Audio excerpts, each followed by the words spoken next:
Assalamualaikum warahmatullahi wabarakatuh. Saya Dik Ramdhani, NPM 1921158, ingin menjelaskan tentang struktur hukum tanah nasional. Yang pertama tentang A. Struktur hukum tanah sebelum berlakunya UU PA. B. Struktur hukum tanah sesudah berlakunya UU PA. C. Sejarah perkembangan politik pertanahan di Indonesia. Struktur hukum tanah sebelum berlakunya UU PA. 1. Adanya dualisme hukum agraria adat dan hukum agraria barat. Adanya dualisme dan hukum perdata barat. Adanya asas bahwa tanah itu mempunyai status dan hukum tersendiri yang terlepas dan tidak dipengaruhi oleh status hukum dari subjek yang menghendaki. Adanya pluralisme dalam subjek hak.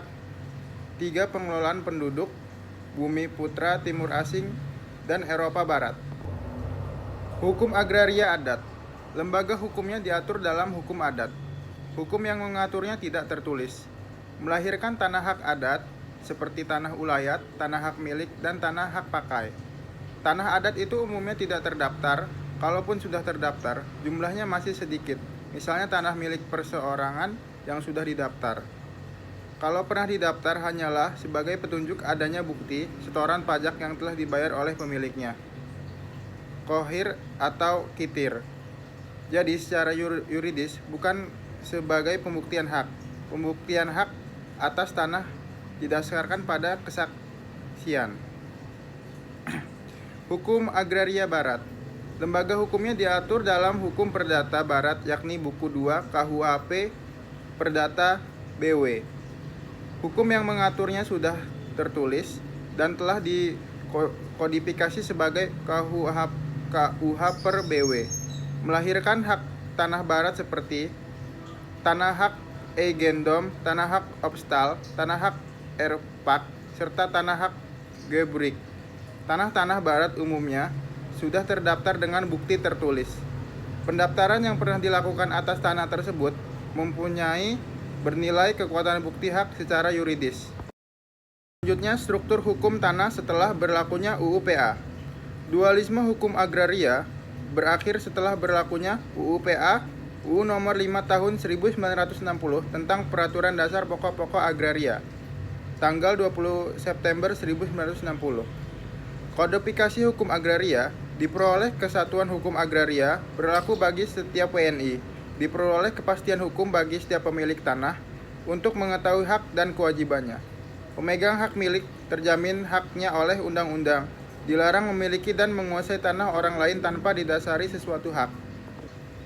Asas dalam hukum agraria nasional. 1. Asas nasionalisme. Hak milik hanya untuk WNI, larangan pemilikan tanah bagi WNA. 2. Asas non-diskriminasi. Prinsip keadilan semua orang bisa memiliki hubungan dengan tanah. 3. Asas fungsi sosial dari tanah. Penggunaan tanah harus disesuaikan dengan keadaan dan sifat daripada haknya. 4. Asas dikuasainya negara. Pemerintah sebagai wakil negara menyelenggarakan dan mengatur masalah-masalah agraria dengan mengeluarkan per UU. 5. Alasan pemisahan horizontal. Memisahkan kedudukan benda-benda yang ada di atas tanah dan melekat dengan tanah dan tanahnya di mana benda-benda itu berada. Sejarah dan perkembangan politik hukum agraria. Periode sebelum proklamasi kemerdekaan. Masa pemerintahan Gubernur Herman William Daendels, masa pemerintahan Thomas Stanford Raffles, masa pemerintahan Johannes van den Bosch, periode sesudah proklamasi kemerdekaan. Sekian presentasi dari saya. Jika ada salah kata saya mohon maaf. Assalamualaikum warahmatullahi wabarakatuh.